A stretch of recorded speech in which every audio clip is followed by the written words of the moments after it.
बिस्मिल्लाहिर्रहमानिर्रहीम, अस्सलाम वालेकुम। लाइव डॉक्टर शाहिद मसूद के साथ मैं हूँ सुमेरा सलीम। नाज़रीन, वफाकी हुकूमत और पीपल्स पार्टी की जानिब से पंजाब, खैबर पख्तूनख्वा और बलोचिस्तान में गवर्नर तैनात करने का फैसला किया गया है, जबकि फैजाबाद धरना केस में वफाकी हुकूमत की नजरसानी अपील समात के लिए मुकर्रर कर दी गई है। चीफ जस्टिस साहब की सरबराही में 3 रुकनी बेंच 6 मई को समात करेगा और वफाकी हुकूमत ने साइबर क्राइम को FIA से अलहदा करके नया इदारा बना दिया है। इसके अलावा भी दीगर मौज़ूआत पर आज हम गुफ्तगू करेंगे। स्टूडियो में हमारे साथ मौजूद है डॉक्टर शाहिद मसूद। अस्सलाम वालेकुम डॉक्टर साहब। वालेकुम जी, आपको भी डॉक्टर साहब, ये जो जजेस तकर्री के लिए तरीक़ेकार का मामला था, इस हवाले से आज जुडिशल कमीशन का इजलास हुआ जो कि गैर मुइना मुद्दत तक के लिए मुलतवी कर दिया गया है, जबकि हुकूमत ने जजेस तैनाती तरीक़ेकार में तब्दीली के लिए आईनी तरमीम पर काम भी शुरू कर दिया है। हाँ, अब ये आज बहस हुई है मेरे ख्याल से जज साहबान के दरमियान और उसमें कोई इत्तेफाक नहीं हो सका कि ये इस वक्त ये इशू उठ रहा है कि जजों की जो तकर्री है कैसे होनी चाहिए और क्या होनी चाहिए। तो देखें इस पर कानून साजी क्या होती है और जज साहबान क्या करते हैं और वकला क्या करते हैं। लेकिन उससे हट के मुल्क में एक अजब सा एक बहरान है जो कैसे पैदा हुआ, उसका हल क्या है, उसके ज़िम्मेदारान कौन हैं और ये जो है ये बढ़ता जा रहा है। देखिए, एक तो है ना सियासी, हमारे यहाँ जो टर्मोइल चल ही रहा है इलेक्शंस के बाद से या उससे पहले से, लेकिन ये जो बहरान है इसने गरीब लोगों की जो है वो उसका खून पी गए हैं और लोग सामने मौजूद हैं, नाम भी आ रहे हैं, कार्रवाई होगी नहीं होगी क्या है। मेहताब हैदर साहब मईशत पे और सियासत पे नज़र रखते हैं क्योंकि पॉलिटिकल इकॉनमी जो है उसको गहरी नज़र से देखते हैं, वो हमारे साथ मौजूद हैं और पाकिस्तान पीपल्स पार्टी के मुमताज़ रहनुमा और कई वजारतों में भी रहे, समझते हैं पूरे सिस्टम को। नदीम अफजल चंद साहब वो टेलीफोन लाइन पे मौजूद हैं। तो मैं ज़रा पहले तो मेहताब हैदर साहब से पूछूंगा कि मेहताब हैदर साहब ये मैन मेड क्राइसिस है या ये कुदरती आफत है? मेहताब हैदर साहब जी, बिस्मिल्लाहिर्रहमानिर्रहीम। Thank you very much doctor साहब। देखें, बुनियादी तौर पे ये जो वीट का क्राइसिस है इस मुल्क में बड़ी अजीब व गरीब सूरत हाल है कि अगर कोई चीज़ किसी चीज़ की प्रोडक्शन ज़्यादा हो जाए तब भी मसला है, अगर किसी प्रोडक्शन कम हो तब भी प्रॉब्लम है। तो मेरे ख्याल में जो प्रॉब्लम है वो बेसिकली मैनेजमेंट क्राइसिस है और ये गवर्नेंस का क्राइसिस है। आप अगर देखें इस सारे इशू को तो जो प्रॉब्लम है वो मैं थोड़ी सी एक्सप्लेन करने की कोशिश करता हूँ ताकि उसमें जो पर्सपेक्टिव है वो सामने आ जाए। पाकिस्तान में आपको पता है कि पिछले साल एक बम्पर क्रॉप हुई। बम्पर क्रॉप होने के बाद चूंकि स्ट्रेटजिक रिजर्व्स उतने ज़्यादा नहीं थे तो ये फैसला हुआ कि स्ट्रेटजिक रिजर्व्स को कायम करने के लिए हुकूमत जो है वो इंपोर्ट करेगी, keeping in view the requirement. अच्छा, अब हुआ ये कि वो जब गंदम की इंपोर्ट का फैसला हुआ फिर केयर टेकर गवर्नमेंट आ गई तो उसको बढ़ा दिया गया और जितनी गंदम आई उससे ज़्यादा जो है वो जब डेडलाइन थी उसमें जब वो फैसला हुआ कि ये डेडलाइन अब ख़त्म होने वाली है तो ये बताया गया कि वेसल्स खड़े हैं तो 5 लाख टन मजीद जो है वो नहीं, आप ये कहना चाह रहे हैं कि गंदम हमारे पास मौजूद थी और हमने बाहर से और मंगवा ली? जी बिल्कुल ऐसे ही था। अच्छा, ये इसमें तो ये तो फिर ये करप्शन स्कैंडल है। ये बेसिकली सर होता ऐसे है कि यहाँ पे अगर थोड़े से पिछले अरसे की मैं बात करूं, चंद साहब जो है वो यहाँ पे मौजूद है, वो ज़्यादा बेहतर एक्सप्लेन करेंगे कि PTI के ज़माने में क्या हुआ था। PTI के ज़माने में ये हुआ था कि इंपोर्ट करने का फ़ैसला हुआ, उसमें डिले किया गया। डिले करने की वजह से आपको याद होगा कि गंदम की प्राइसेस जो हैं वो बढ़नी शुरू हो गई थी। तो अब ऐसे हुआ कि गंदम यहाँ पे मौजूद थी, हमने जो यहाँ का फार्मर है उसको कम प्राइस दी। पिछले साल भी आपको याद होगा कि 3900 जो है वो दिए गए। अब जुल्म ये है कि हमने डॉलर्स में जो बायर का फार्मर है उसको जो डॉलर्स पाकिस्तान में नहीं है हम IMF के पास जा रहे हैं तो वही डॉलर्स खर्च करके वो गंदम इंपोर्ट की गई। आप ये देखें कि अभी तक के जो फिगर्स आ रहे हैं 1.6 से 2 बिलियन डॉलर्स की गंदम जो है वो इंपोर्ट की गई। 2 बिलियन डॉलर्स? जी 1.6 से 2 बिलियन डॉलर्स की गंदम है, शायद इससे भी ज्यादा है चूंकि वजह यह है कि हमने 3 मिलियन टन्स जो है वो गंदम इंपोर्ट कर लिया, एग्जैक्टली 2.9 है। तो आप ये देखें कि वहाँ के फार्मर्स को हमने यहाँ पे कम कीमत रखी, उनकी इनपुट कॉस्ट ज़्यादा थी, उसके बावजूद वहाँ के फार्मर को जो है वो हमने अपने डॉलर्स दे दिए, उनको जो है वो पैसे दे दिए। यहाँ पे अब क्या हुआ, यहाँ पे ये हुआ कि आपने केयर टेकर सेटअप के दौरान जितनी ज़रूरत थी उससे ज़्यादा गंदम मंगवा ली। अब यहाँ पे आपका एक एग्रीकल्चर पॉलिसी इंस्टीट्यूट है, उसने जो कैलकुलेशन की, हुकूमत ने 3900 रुपये पर मन की कीमत रख दी।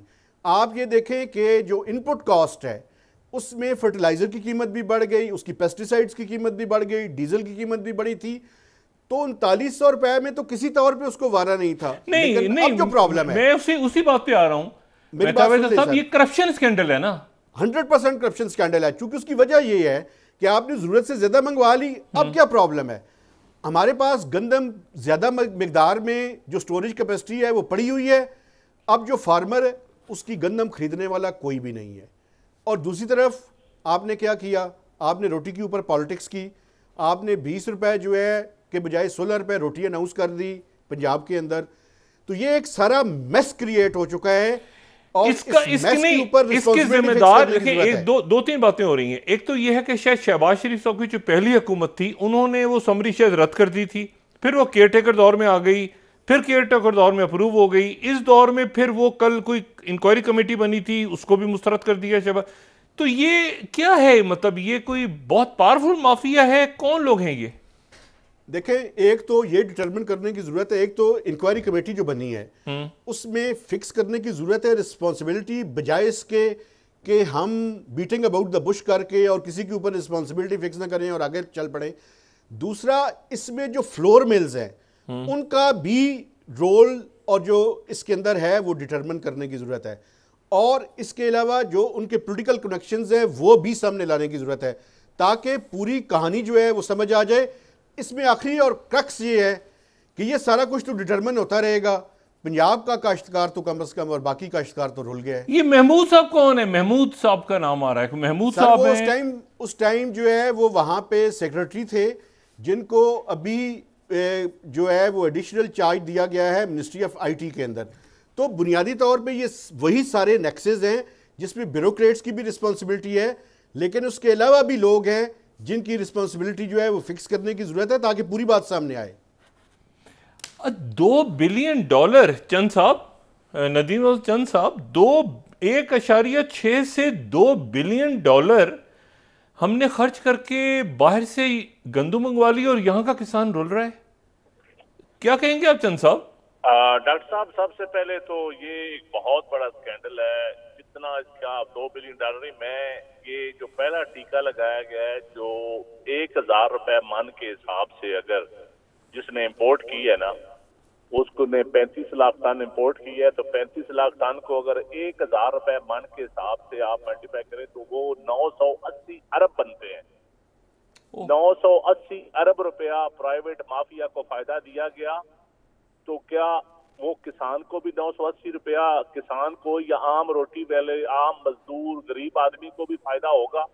एक फिर 980 को अगर आप डबल करें, क्योंकि 4700 रुपए रेट में ये आटा बेच रहे हैं, 4700 रुपए पर रुपए मन के हिसाब से, तो फिर 700 रुपया और ऐड करें तो वो भी कुछ 600 अरब बनता है। यानी कि 980 प्लस 600 प्राइवेट माफिया 1700 अरब ले गया है। और एक झटके में ये कोई छोटा मोटा स्कैंडल नहीं है। मैं हैरान हूं कि अगर कोई इसमें इन्वॉल्व नहीं है तो चीजें ओपन क्यों नहीं कर रहे हैं कि किसने गंदम नहीं, आप कह रहे हैं 1700 अरब रुपया खाया गया, 1700 अरब रुपया कमाया गया है 3 महीनों में, 2 महीनों में प्राइवेट माफिया ने। और किसी को आटा या रोटी सस्ती नहीं मिली, फिर भी ये ना किसान का पैसा 1700 अरब दे दिया गया डॉलर की सूरत में, बाहर ज़र मुबादला दिया गया। और कमाने वाला कौन है? जिन्होंने इंपोर्ट की। और कौन है इसमें हिस्सेदार 1700 अरब में जिन्होंने इंपोर्ट की इजाजत दी? ये कैसे हो सकता है कि सूबों की इजाजत के बगैर? अब देखना यह है कि जब पीपल्स पार्टी के दौर में 2008 से 13 मुशर्रफ दौर में भी गंदम इंपोर्ट होती थी, पीपल्स पार्टी ने 500 से 950 रुपए गंदम की कीमत की थी उस वक्त। और उस वक्त किसान ने फिर काश्त करना शुरू की, वरना एवरेज 2 खरब की गंदम हर साल इंपोर्ट होती है। आप ज़र मुबादला बाहर देते हैं, लेकिन फिर पीपल्स पार्टी के दौर में सरप्लस हुई, फिर हर दौर में इंपोर्ट करनी पड़ी। उसके बाद फिर लोगों ने गंदम काश्त करना छोड़ दी। आपने मुहिम चलाई, लोगों को इंसेंटिव देने शुरू किए कि आप गंदम काश्त करें, हम ज़र मुबादला बाहर देते हैं, हम ये पैसे अपने किसान को देंगे और सब्सिडी पे गरीब आदमी को आटा और रोटी सस्ती देंगे। लेकिन आपने फिर वही काम किया कि आप गंदम इंपोर्ट करते रहे। नहीं, लेकिन मुझे चंद साहब ये बताएं, पीडीएम हुकूमत, केयर टेकर हुकूमत या उसके बाद वाली हुकूमत है, कौन जिम्मेदार कौन है इसका? मतलब ज्यादा माल किसने बनाया है इसमें? 1700 अरब रुपया या इसने 47 लाख टन अगर आपका वापर स्टॉक भी पड़ा हो और आप 47 लाख टन के ऊपर 23% सूद के ऊपर भी आपने वो स्टॉक मॉर्टगेज भी करवा दिया हो, आप प्राइवेट बैंकों को सूद भी दे रहे हो, वो स्टॉक आपने बेचा हुआ मॉर्टगेज भी करवाया हो, किसानों से लिया हुआ स्टॉक, किसानों से ली हुई गंदम, और आगे जाके आप फिर गंदम इंपोर्ट कर रहे हैं। क्यों कर रहे हैं? बम्पर क्रॉप आने वाली है, सिंध की गंदम मार्केट में आ चुकी, तो आपके जहाज लंगर अंदाज हो रहे हैं, बाहर से आप गंदम मंगवा रहे हैं। कभी पाकिस्तान की तारीख में ऐसा नहीं हुआ कि कोई फसल अपने मुल्क में बम्पर क्रॉप हुई और आपने फिर वो इंपोर्ट की हो। एक्सपोर्ट करते हैं लोग ताकि मकामी किसान बच जाए, मकामी हमारे पास हमारा एक्सपोर्ट होती है, ज़र मुबादला है, और आपने इंपोर्ट कर ली। ये पाकिस्तान की तारीख में पहली दफा हुआ है। नहीं, इस पे कोई सू मोटो, कोई नैब, कोई एक्टिविटी, कुछ हो नहीं रहा इसके ऊपर, कोई सुन नहीं रहा बात। एवं तो नहीं 1700 अरब का टीका एवं कौन लगाने देता है? हिस्सा ना ले और टीका लगने दे, वरना अभी तक तो इनकलाबी आ चुके होते सामने। मिर्जा गालिब क्या नाम है, नज़में सुनाने वाले हबीब जालिब की अभी तक आ चुके होते। अच्छा, नहीं लेकिन ये बताएं कि इसको अब यानी वो किसान खामोश हो जाएंगे, ये खत्म हो जाएगा मसला? पीपल्स पार्टी का क्या स्टांस है, ऑपोजिशन का क्या? मतलब किसान एक अलग, वो तो गैर सियासी लोग हैं बेचारे। पार्टी ने तो सबसे पहले हमने प्रेस कॉन्फ्रेंस की, मैंने खुद की, पार्टी की इजाजत से की, और मैं समझता हूँ कि ये एक बहुत बड़ा स्कैंडल है। इसकी इंक्वायरी होनी चाहिए कि क्यों गंदम इंपोर्ट करने की इजाजत दी गई। क्या सस्ती गंदम इंटरनेशनल मार्केट में हुई? क्या हमारे आम आदमी को भी फायदा हुआ उस सस्ती गंदम का, या किसान आपने रोल दिया? पहले तो आपने किसानों की जमीनें लेके हाउसिंग सोसाइटियां बना रहे हैं, बाकी जो बच गई है काश्तकारी, क्या वो मुल्क आप चाहते हैं कि ये मुल्क एग्रो बेस मुल्क ना रहे, इस मुल्क का किसान बेच दे जमीनें? क्या ये पॉलिसी है? इस मुल्क में कोई काश्त ना करे गंदम? आपको पता है गंदम ऐसी चीज है जो जिन्स, और फिर इसका हल क्यों नहीं है? हल ये है कि आप 416 अरब रुपए बेनजीर एक्सपोर्ट की सूरत में देते हैं, तो आप तनख्वाहें देते हैं, आप खरीद लें किसान की गंदम और लोगों को तनख्वाहों की जगह भी गंदम दें, लोगों को ज़कात की जगह भी गंदम। अच्छा, नहीं, ये जो सस्ती रोटी और ये सारा चल रहा था, तो ये इसीलिए था कि गंदम ज्यादा बहुत पड़ी हुई थी। देखिए, दो चीजें हैं, सस्ती रोटी देना कोई जुर्म नहीं है, उसको मैं अप्रिशिएट करते हैं, लेकिन असल चीज है कि गंदम इंपोर्ट करना, अपनी गंदम पड़ी हुई तबाह करना, अपनी गंदम पे सूद देना बैंकों को, सरकारी खजाने पे डाका डालना, किसान की जेब पे 1700 अरब का डाका डालना, इसका जिम्मेदार कौन है? ये तयन होना चाहिए। अच्छा, मुझे ये बताएं मेहताब हैदर साहब कि ये तो केयर टेकर हुकूमतों के दौर में अगर हुआ है, तो ये तो फिर और सवाल ये निशान खड़ा हो रहा है। जी सर, बिल्कुल ईसीसी ने इसकी अप्रूवल दी थी सर, और ईसीसी की अप्रूवल से इनके दौर में ये डिसीजन हुआ। बुनियादी तौर पे देखें, मैं जो चंद साहब बातें कर रहे हैं ये बिल्कुल ठीक है, चूँकि ये पूरे ओवरऑल सेक्टर की बात कर रहे हैं। और देखें इसके अंदर जो चीज़ें करने वाली हैं, कितने सालों से ये बात हो रही है कि इस मुल्क में जो स्टोरेज की कैपेसिटी है उसको बढ़ाने की ज़रूरत है। और भाई अल्लाह का वास्ता है, ये स्टोरेज कैपेसिटी को बढ़ा दें। आप इससे अंदाज़ा लगा लें कि ये जो हम सर्कुलर डेट की बातें करते हैं ना, कि पावर सेक्टर में इतना सर्कुलर डेट है, ये जो कमोडिटीज़ फाइनेंसिंग है ये भी एक सर्कुलर डेट है, और ये भी तकरीबन अगर सिर्फ गंदम और इसके ऑपरेशंस को ही देखें तो ये भी कोई तकरीबन 600 अरब रुपए से लेके 1 ट्रिलियन रुपीस तक का ये सर्कुलर डेट है। प्रॉब्लम ये होती है कि उसमें भी बहुत सी चीज़ें हैं। वो स्टोरेज के नाम पे आपको पता है कि पूरा मैकेनिज्म है, उसका एक पूरा निज़ाम है, उसमें भी जो छोटा किसान है उसकी तो बड़ी बुरी हालत होती है। चले बड़े किसान को तो फिर कोई कनेक्शंस की बुनियाद पे या किसी भी बुनियाद पे उनकी कुछ चीज़ें बिक जाती हैं। तो ये पूरा मैकेनिज्म है जिसको ओवरहाल करने की जरूरत है, स्टोरेज को ठीक करने की जरूरत है। मेहताब हैदर साहब, कतई कलामी, मैं थोड़ी सी आपसे जरा सियासी और ये खजाना के मामला पूछूं। ये इसहाक डार साहब जो हैं ये हमारे आ गए हैं डिप्टी प्राइम मिनिस्टर। अच्छा, और औरंगजेब साहब किधर हैं आजकल? मतलब क्या वहाँ हो क्या रहा है वजारत खजाना में?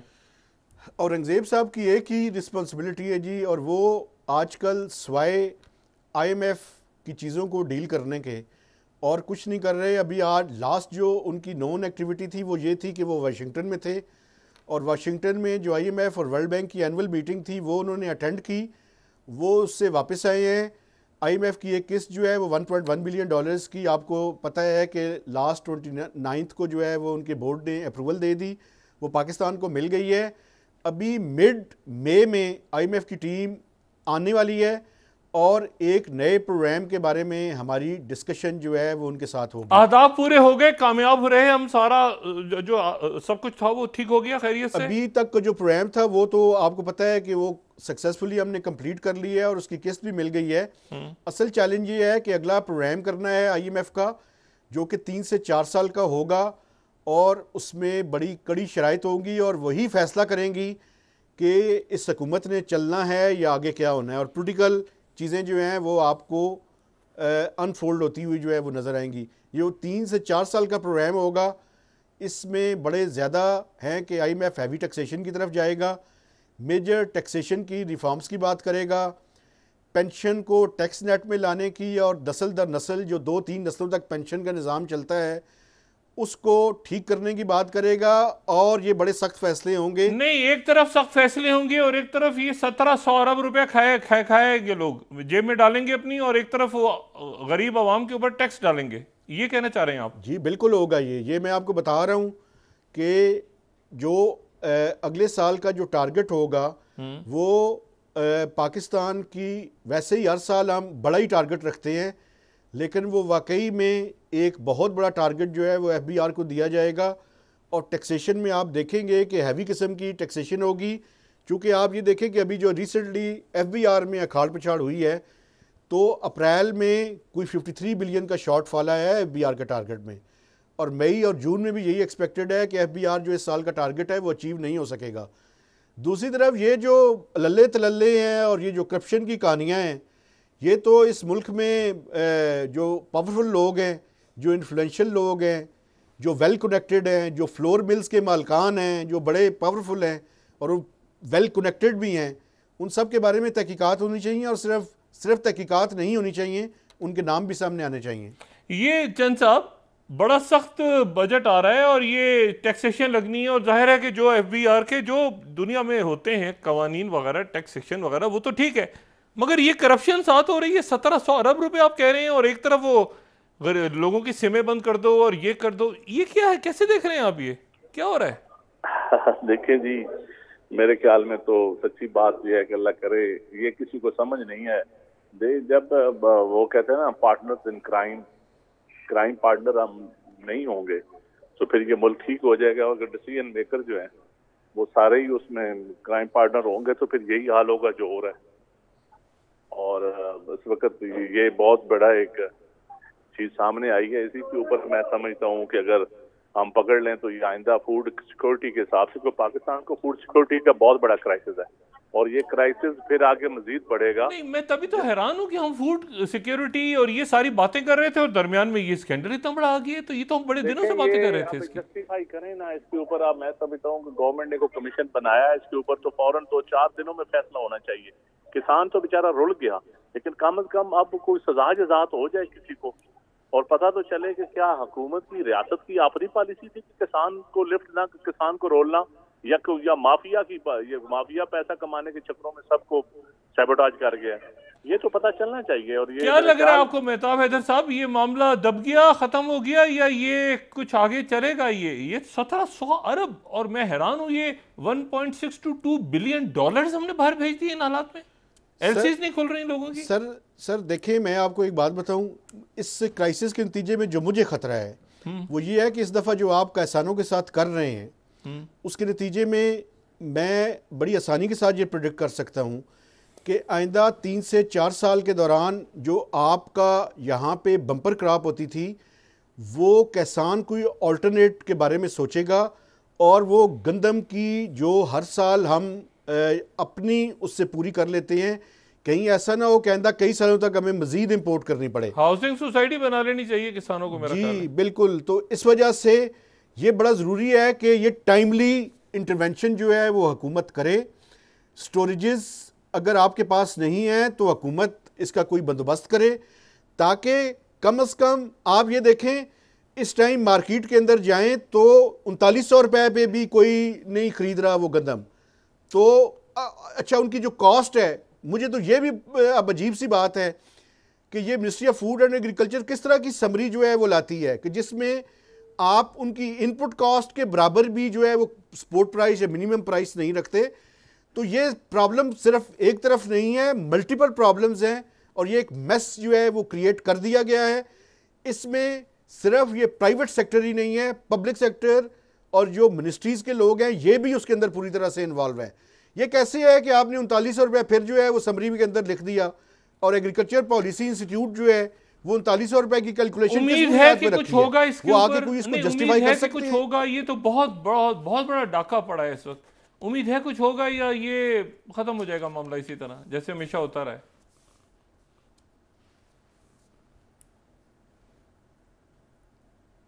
जी मेहताब हैदर साहब आपका बहुत शुक्रिया, चंद साहब आपका भी बहुत शुक्रिया। और इस मामले पे आइंदा बात होती रहेगी। देखते हैं कि ये कहां जाके रुकता है मामला, क्योंकि ये इतना बड़ा स्कैंडल 1700 अरब रुपया या 1.6 से 2 बिलियन डॉलर्स, ये कोई मजाक नहीं है। और ये ना सियासी मामला है ना ये तो एक ऐसा मामला है। मेहताब हैदर साहब कह रहे हैं कि कहीं किसान गंदम उगाना ही बंद ना कर दें और जैसे मैंने बीच में ज़राए तफन्नुन कहा कि कहीं वो हाउसिंग सोसाइटियाँ ना बनाना शुरू कर दें। तो ये बहुत बड़ा अलमिया है, बहुत बड़ा अलमिया। और देखते हैं इसके ऊपर क्या होता है, क्या कोई एक्शन होता है या ये मामला, मेरा नहीं ख्याल कि मामला दबाया जा सकेगा, क्योंकि पूरी एक सनत जो है, पूरा एक काम, एक हमारा ज़री मुल्क है, उसके अंदर इतनी बड़ी तबाहकारी हुई है। एक वक्फा लेते हैं, मेरे ख्याल से वक्फे के बाद ज़रा देखते हैं कि उधर गज़ा में क्या हुआ। जी नाज़रीन, वापस आते हैं एक छोटे से ब्रेक के बाद।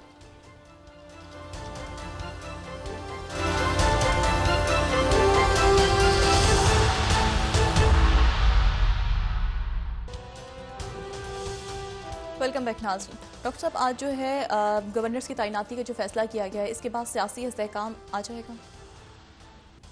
गवर्नर्स की तैनाती से तो नहीं, मेरे ख्याल से वो तो करना ही था। पीपल्स पार्टी ने इश्यूज बहुत हैं इस वक्त।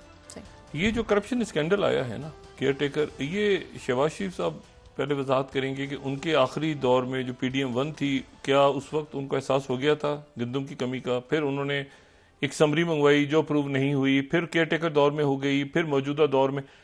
तो ये गंदम का जो मामला है, ये तो मुझे लगता है कि ये जो पॉलिटिकल मूव्स चल रही हैं, तहरीकें शुरू हो रही हैं मुल्क में। कल मौलाना फजलुर रहमान साहब का बहुत बड़ा जलसा था, तो ये उन पॉलिटिकल सियासी जो तहरीकें हैं उनका ये हिस्सा बनने के इम्कानात हैं, वकला के भी और ये किसानों के भी।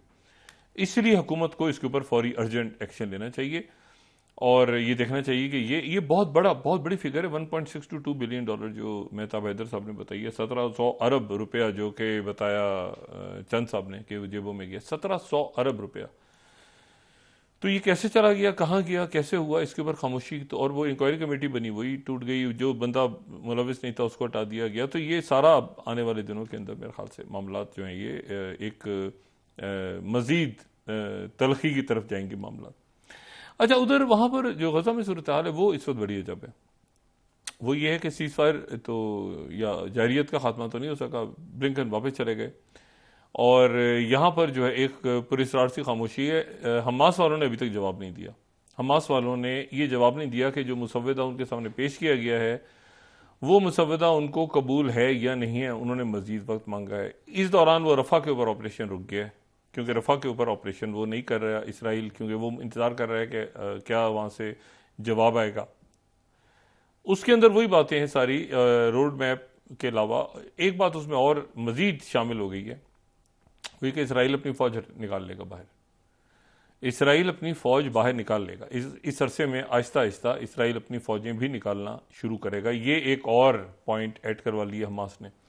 अब फौजें भी निकालना शुरू करेगा तो यहाँ से अरब फौजें जाएंगी और फिर उसके बाद 2 रियासती हल की तरफ। लेकिन चूंकि कंप्लीट रोड मैप नहीं है तो इसलिए वो मामला भी रुका हुआ है कि भाई 1 साल तक रहेगा। देखें, कोई भी मुल्क वहाँ पर जो है वो जो बर्बरियत हुई है और जो वहाँ पे नुकसान हुआ है, इंसानी जाने क्या वापस आनी है, लेकिन जो तामीर नौ भी होनी है, तो वहाँ पर भी अगर 40 दिन या 42 दिन का सीज फायर होगा तो उसमें कौन सा मुल्क जाके क्या मदद करेगा? इस दौरान तो लाशें नहीं गिनी जाएंगी वहाँ पे। तो बात यह है सारी कि वो एक लॉन्ग टर्म कोई सीज फायर हो जिसमें फौजें निकलें। अच्छा, इसराइल ये कह रहा है कि जी बाकी सारी फौजें आ जाएं, अरब मुल्कों की हमें भी जगह दी जाए। उससे वो अरब मुल्कों ने इनकार कर दिया कि इनकी मौजूदगी में ये शैतानी करेंगे, गले हमारे पड़ेगा। तो वो वहाँ पे बात सारी अभी अटकी हुई है। काहिरा में जो है ये मुज़ाकरात, काहिरा और कतर और सऊदी अरेबिया और आगे पीछे सारे मुल्क इसमें एक्टिव हैं। तुर्की ने मुकम्मल तौर पे अपनी सारी जो उनके साथ इसराइल के साथ तिजारत थी उसको ख़त्म कर दिया और मुल्कों का दबाव आ रहा है बहुत शदीद। तो ये ज़्यादा अरसे ऐसा रह भी नहीं सकता, क्योंकि नेतन्याहू जो हैं वो मतलब ना रफ़ा पे ऑपरेशन कर रहे हैं। अमेरिका ने उनको रोक दिया कि अभी हमास का इंतज़ार करो, हमास का जवाब क्या आता है। तो ना वो ऑपरेशन कर पा रहे हैं, ना वो बाहर निकल पा रहे हैं, हमास के इंतज़ार हो रहा है। ब्लिंकन चले गए हैं, ब्लिंकन की मौजूदगी, कल भी मैंने बात की थी कि हमास कभी भी ब्लिंकन को ट्रॉफी नहीं लेके जाने देगा कि भाई इसमें काम तो सारा जो है वो दूसरे मुल्कों ने किया है और सेक्रेटरी ब्लिंकन कहाँ से इसमें ट्रॉफी लेके चले जाएं। लेकिन तो ये अभी बिल्कुल आप से खामोशी छाई हुई है गजा के महाज पे, और हमारी दुआ है कि ये 24-48 घंटों में एक जहरीत के खात्मे का, सीज फायर का और फिर रोड मैप सामने आए कि 2 स्टेट सोल्यूशन की तरफ दुनिया किस तरह बढ़ती है और किस तरह से आगे मामला चलते हैं। लेकिन एक और मैं बात की तरफ इशारा करूं, और ये बात जो है ये मैं देखें साहिल, फिर मैं वहीं आ जाऊंगा, साहिल अफ्रीका, साहिल के मुल्क आप शुरू करें तो एरिटेरिया से शुरू होते हैं, या उसको आप चार्ट से स्टार्ट कर लें या कहीं से भी स्टार्ट करें और वो फिर सेनेगल तक जाते हैं। अगर आप नक्शा देखें अफ्रीका का तो ये सब सहारन, ये सहारा है ऊपर, और फिर सहारा के नीचे जो ममालिक हैं ये वो जिसको कू बेल्ट भी कहते हैं, या जिसमें जो है वो अभी तेजी के साथ हालिया अरसे में जो है बगावतें भी हुई हैं। अब चार्ट से शुरू कर लें, ठीक है, इसमें एरिटेरिया को या बाकी मुल्कों को ना डालें आप, तो इसको आप चार्ट से शुरू कर लें। चार्ट नाइजेरिया, माली, बुर्किना फासो और मॉरितानिया। अब इशू इसमें यह है कि यहां पर ये मौजूद थी बेसिस, ये बेसिस थी फ्रांस की और अमेरिका की। और फ्रांस की इसलिए थी कि फ्रांस जाहिर है कि उसकी कॉलोनी रहे हैं बहुत से मुल्क, तो वो यहाँ पे मौजूद थे, उनके ताल्लुकात बड़े से थे। और फिर यहाँ पे अमेरिका भी आ गया और एयरबेस 101 उन्होंने बनाई, 2016 में उसकी तामीर शुरू हुई, 2019 में वहाँ पे फौजी आ गए। ये देखें, ये फिर मैं दोबारा वही बात कर रहा हूँ कि अफ्रीका के अंदर क्या इंटरेस्ट था अमेरिका का कि वहाँ पे कर्नल गद्दाफी को ख़त्म किया गया। वहाँ पे इनकलाब जो थे वो कुछ तो इनकलाब ऑर्गेनिक थे, जैसे कि ट्यूनीसिया में हुआ, लेकिन बाद में उसको हाईजैक भी हुआ, हुकूमत तख्ते गिर गई होता। अब मसला ये कि आज का दिन इसलिए अहम है कि वहाँ पर जो नाइजर है, नाइजर यानी अगर आप इस नक्शे को दोबारा हम दिखा सकें तो नाइजर जो है, नाइजर में अमेरिकन बेस 101 आके कायम हो गई और नाइजर जो है वो बड़ा अहम है, चार्ट के साथ नाइजर है। अब नाइजर जो है उससे जनाब ये खबर आ रही है, फाइनेंशियल टाइम्स को मैं 6th स्लाइड कोट करूं, ये बड़े हिस्टोरिकल मूवमेंट्स हैं। Russian troops arrival spells and for US military presence in niger. वहां पर वो बेस जो कि बनाई थी अमेरिकन ने, वहां पर रशियन ट्रूप्स पहुंच गई हैं। रशियन ट्रूप्स उस बेस में एंटर हो गई हैं जो बेस जो है वो नाइजर ने बनाई थी। न्यूयॉर्क टाइम्स इसको इस तरह से लिख रहा है, 4th स्लाइड, कि US to withdraw troops from Chad dealing another blow to Africa policy. देखिए, ये जो मैंने आपसे बात की ना कि ये बहुत इंपॉर्टेंट था, और अगर मैं चंद साल पहले का आपको बताऊं तो ये रॉयटर्स मैं आपको दिखा रहा हूं 2019-2016 का Reuters 3rd slide, US building 100 million drone, ये जो बेस थी वहां पे सेंट्रल नाइजर में। नहीं, नाइजर बड़ा इंपॉर्टेंट था अमेरिका के लिए कि नाइजर वहां पे बेस उनकी हो। और फिर न्यूयॉर्क टाइम्स ने इसके ऊपर एक कंप्लीट आर्टिकल भी लिखा था। ये 4th स्लाइड अगर मैं दिखा सकूं, न्यूयॉर्क टाइम्स ने कि US to withdraw troops from Chad dealing, नहीं sorry 5th slide, a shadowy war newest front, shadowy war, ठीक है। ये शैडोई वॉर जो थी ये airbase 201 Niger, rising from a barren stretch of African scrubland, a half-finished drone base represents the newest front in Americans' global shadow war. Shadow war जो थी ये यहाँ पर इसके लिए बेस बनी थी. अब सवाल ये है कि उस बेस में जनाब घुस गए हैं रशियंस, और रशियंस का जो आना है, वो रशियंस का आना जो है वो एक बड़ा स्टेप इसलिए है क्योंकि ये एक दफ़ा एक दफ़ा ये बेसिस निकल जाए ना तो फिर ये बेसिस आती नहीं. अब ये वैगनर ग्रुप है या ये क्या है, एक एक करके पहले तो वहां से तख्ते हुकूमतों के गिरे, फौजी जनता आ गई. फौजी जनता ने आके सबसे पहले काम ये किया कि फ्रांस को हटाया कि आप बुरकाना फासो से निकलें, आप इधर से निकलें, आप उधर से निकलें. और ये जहन में रखें कि जब ये ऑपरेशन हुआ था इराक वाला तो वो सिर्फ अमेरिकन थे, अफगानिस्तान में हुआ था तो नेटो था. जो हुआ था लीबिया में, जो ये ईमेल्स और हुआ था ना, ईमेल कब्जा हो गया, उसमें अटैक हुआ था वहाँ पे जो अमेरिकन एम्बेसी पे, और ये जब कर्नल गद्दाफी की, तो उस वक्त ये हुआ था कि उसमें कुछ अर्से के लिए नेटो आ गया था. अच्छा, अब फड्डा ये पड़ा था कि हिलरी क्लिंटन ने कहा था कि हमें, फ्रांस ने कहा है कि तुम जाओ, हम नहीं जाना चाहते थे. फ्रांस ने कहा कि हमारा कोई ताल्लुक ही नहीं है. नेटो कुछ अर्से के लिए इन्वॉल्व हुआ था, लेकिन उसके बाद फिर अफ्रीकन कौम बन गई, फिर फ्रांस आ गया. बाकी मुल्कों को दिलचस्पी नहीं थी कि अपनी बेसिस बनाए, फ्रांस आ गया और अमेरिका आ गया. अब पहले फ्रांस निकला, अब अमेरिका निकल गया, और ये पूरा जो कू बेल्ट है यहाँ पे आ गया रशिया. ये बड़ी स्ट्रेटेजिकली बड़ी इंपॉर्टेंट बात है कि रशिया आ गया उन बेसिस पे. और कुछ बेस, ये जो बेस है 201 या 201 या 202, ये वहाँ पे जो नियामी जो उनका दारुल हुकूमत है नाइजर का, ये उसके एयरपोर्ट के पास है. और वहाँ पर अभी सूरत हाल ये कि रशियन आते जा रहे हैं और अमेरिकन वहाँ से सामान उठा के जा रहे हैं. अमेरिकन ने बनाई हुई थी बेस. अजीब एक सिचुएशन वहाँ पे क्रिएट हो गई. इस पूरी सूरत हाल को आप लिंक करें उस सूरत हाल से जो कि डेवलप हो रही है मशरिक़ वस्ता या मगरबी अफ्रीका में. क्योंकि मैं बार बार कहता हूँ कि मगरबी जो एशिया है उसको आप मिस्र से और एरिटेरिया से और सोमालिया से और सोमालीलैंड से अलग करके नहीं डिस्कस कर सकते, या इथोपिया से, उन मुल्कों से. क्योंकि अभी हमने देख लिया बहर अहमर में क्या हुआ है कि यहाँ पर पायरेट जो थे वो जहाज उन्होंने यहाँ पे पकड़े और जहाज उठा के ले गए वो वहाँ पे सोमालिया में.